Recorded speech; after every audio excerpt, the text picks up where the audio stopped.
Yo, yo, what's up, what's up?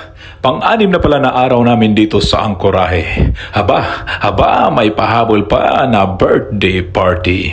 Hops, wait, teka lang, dito muna tayo sa aming kabli bago tayo magkaroon ng celebration ng iyong birthday.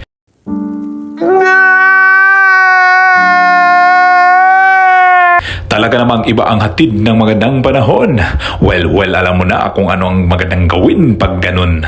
Yung kable naming natutuyo na dahil sa malamig na weather conditions.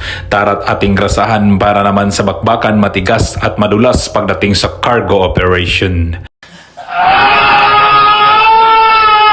Kagaya ng inyong relasyon, kailangan di malambot at laging madulas. Lagyan nyo ng lubrication para kung kayo maghiwalay lamang sa limot madaling ibaon.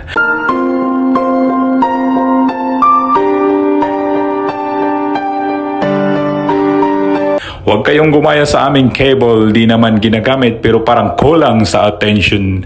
Kagaya mong kulang sa dilig, galaw-galaw din pag may time, huwag ka lang puro Lego ng lotion.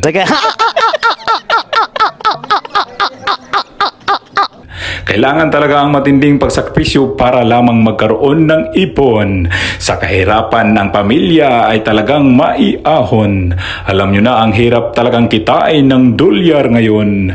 Pero kahit ganun, yun lang muna ang nakita kong solusyon.